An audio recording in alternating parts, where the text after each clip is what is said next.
오늘 예배는 자녀들과 함께 드리는 추석 명절 예배입니다. 함께 봉독하신 출애굽기 2장의 말씀을 중심으로 명절을 잘 보내는 방법이라는 제목의 말씀을 나누겠는데요. 좌우 앞뒤에 예배 참석하신 분들을 먼저 축복하고 인사하는 시간 갖도록 하겠습니다. 잘 오셨어요. 은혜 많이 받으세요. 6명 이상씩 인사해 주시면 감사하겠습니다. 잘 오셨습니다. 네, 잘 오셨어요. 네. 오늘 말씀의 주인공은 모세고요. 모세가 미디안 광야에서 경험했던 어떤 사건 하나를 말씀에 기록을 하고 있습니다. 지난 시간에 말씀을 잠깐 생각해 보시면 모세가 동족을 학대하는 애굽 사람 한 명을 주먹으로 때려 죽인 일이 있었죠. 그 사건이 바로 왕의 귀에 들어가서 모세가 이제 도망하는 신세가 되었다라고 했습니다. 두 가지 의미에서 모세는 배신을 경험했어요. 하나는 동족으로부터 배신이었고 또 하나는 바로 왕으로부터의 배신이었습니다. 모세가 이렇게 어려움을 당하게 된 이유가 무엇일까?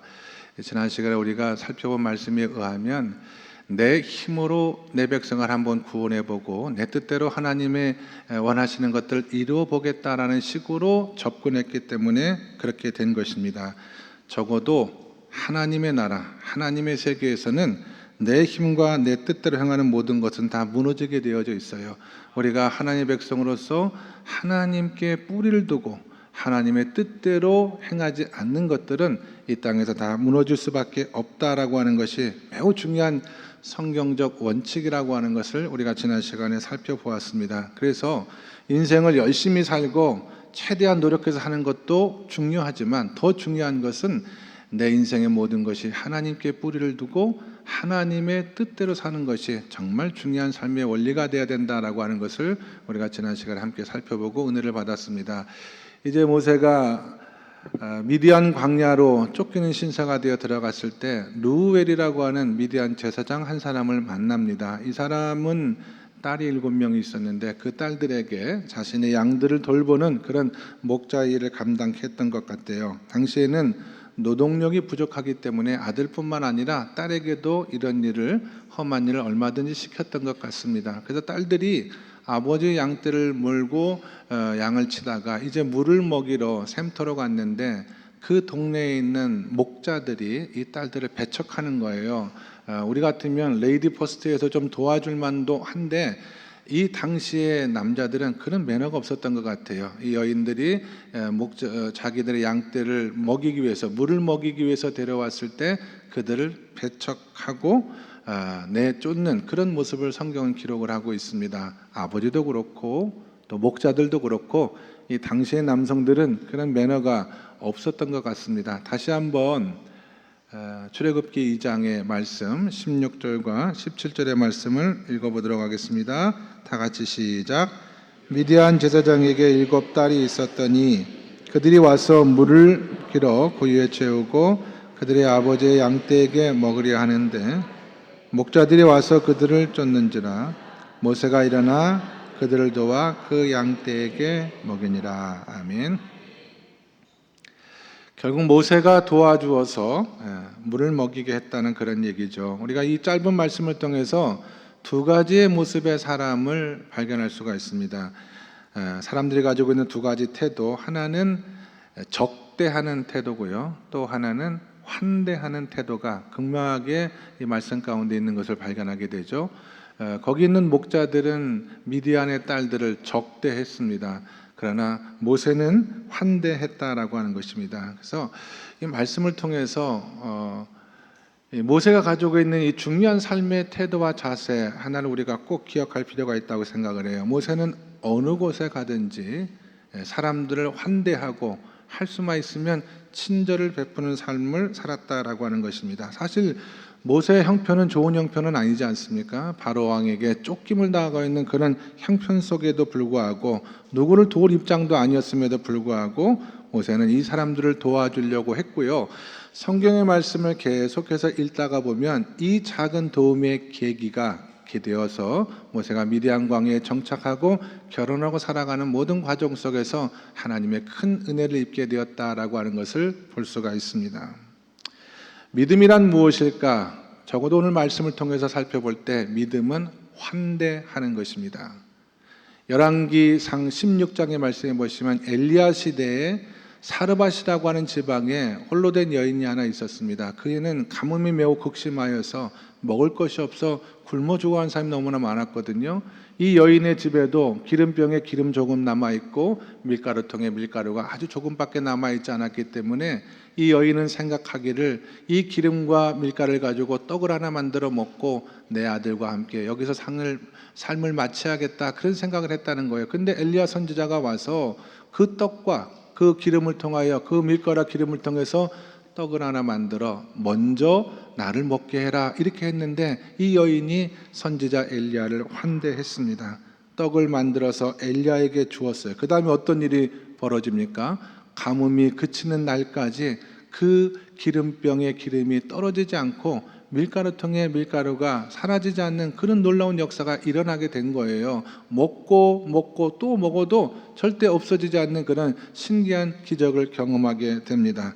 그러므로 우리가 남이 나를 도와줄 것만 기대하는 인생과 삶을 살아가는 것보다 할 수만 있다면 내가 남의 처지 형편을 도와주고 환대를 베풀며 살아가는 그런 삶을 살아가야 된다. 그러면 하나님께서 그 삶 가운데 생각지도 못한 은혜와 놀라운 축복을 베풀어 주실 수 있다라는 사실을 우리가 말씀을 통해서 확인할 수가 있는 거예요. 반대의 경우 우리가 남들과 배척하고 남들과 좋지 않은 관계를 맺으면서 신앙생활하면 어떻게 되느냐? 예를 들면 창세기에 보시면 여러분 소돔 땅 고모라 땅에 살던 사람들이 한순간에 멸망당한 이야기를 기억하십니까?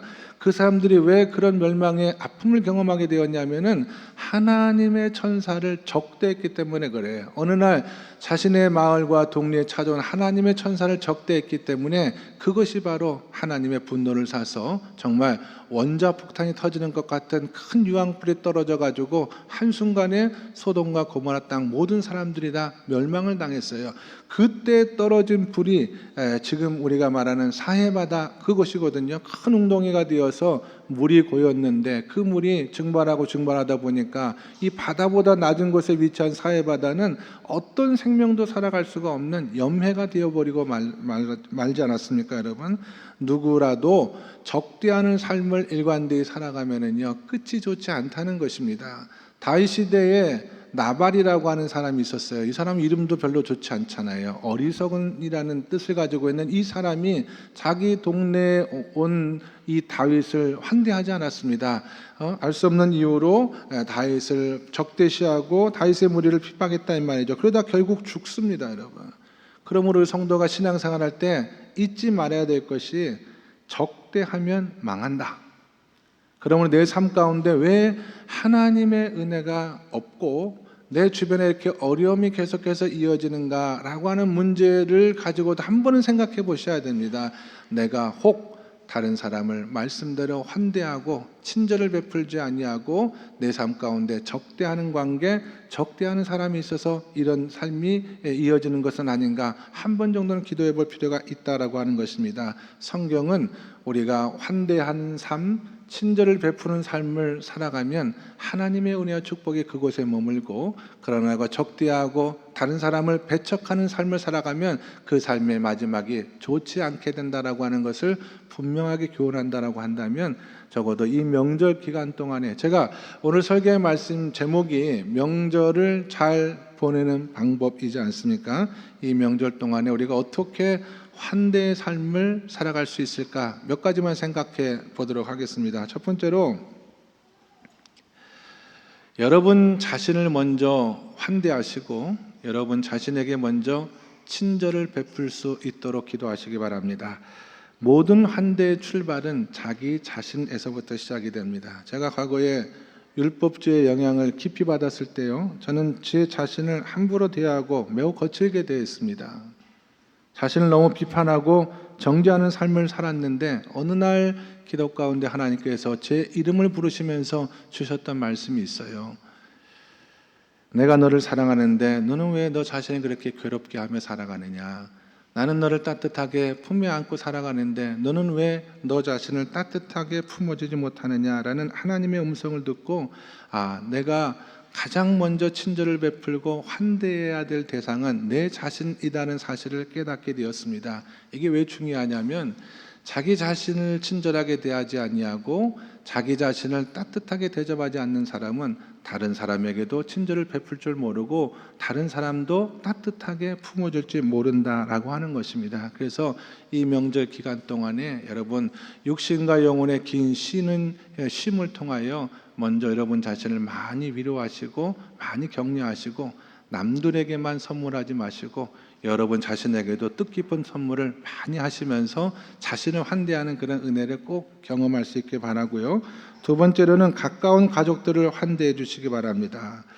우리가 인생을 살면서 누리는 고민 가운데 하나가 가까운 사람들에게 불친절하다라고 하는 거예요. 그런데 환대의 대상 중 가장 중요한 대상 가운데 하나가 가까운 가족들입니다.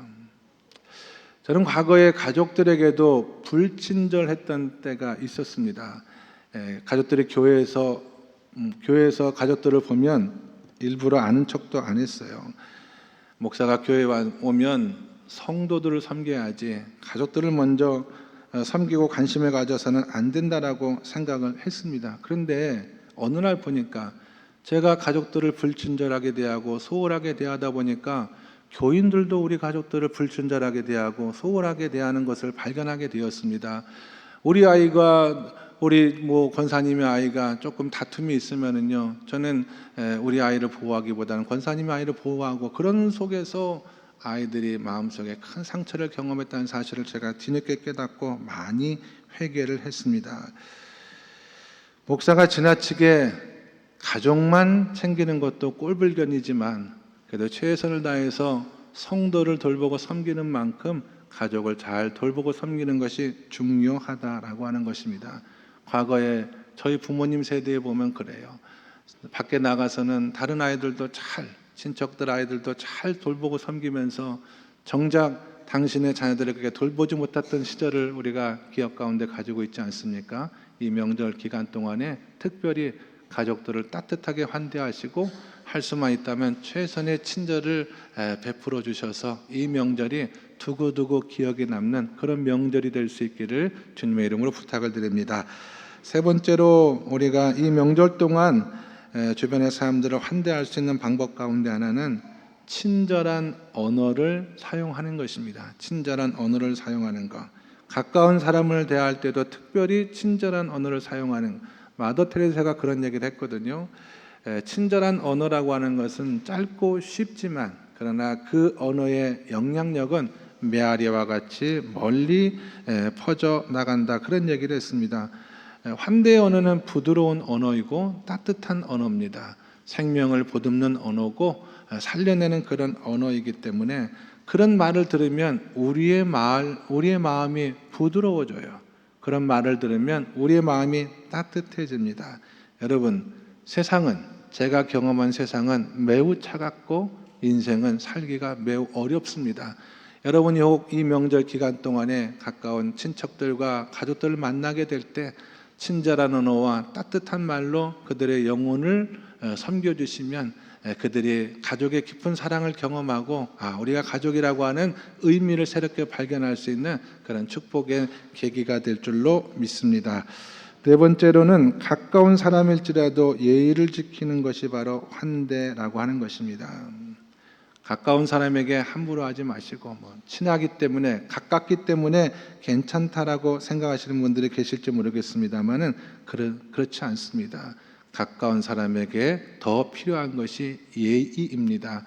성경은 분명히 말하잖아요. 사랑은 무례히 행하는 것이 아니다라고 했습니다. 식사를 할 때 음식이 조금 늦게 나온다라고 한다면 다른 가족을 배려하는 마음에서 기다려줄 줄 아는 것도 그것이 가족들을 향한 예의예요. 만남을 다 마치고 돌아가는 가족들 한 사람 두 사람이 생길 때 그냥 앉은 자리에서 잘 가라 하는 것이 아니라 문 밖에 나가서 배웅해주고 할 수만 있다면 주차장까지 내려가가지고 작별의 인사를 나누고 손잡아주는 것이 다 우리가 예의를 지키는 것입니다. 우리가 이번 명절 주어진 시간 동안에 그 시간을 이렇게도 보낼 수 있고 저렇게도 보낼 수가 있거든요. 저는 가급적 환대의 시간의 계기로 삼을 수 있는 그런 은혜가 있었으면 좋겠고요. 다섯 번째로는 작은 것에 세심한 관심을 갖는 것이 친절을 베푸는 것이다라는 생각도 해주시기 바랍니다. 친절은 작은 것에서 시작돼요. 우리가 사람에게 감동을 받을 때 그 사람이 나에게 큰 것을 주고 어떤 큰 일을 했기 때문에 감동을 받는 것이 아니라 아주 작은 것을 잊지 않고 세심하게 돌보아줄 때 거기서 감동이 시작이 되는 것입니다.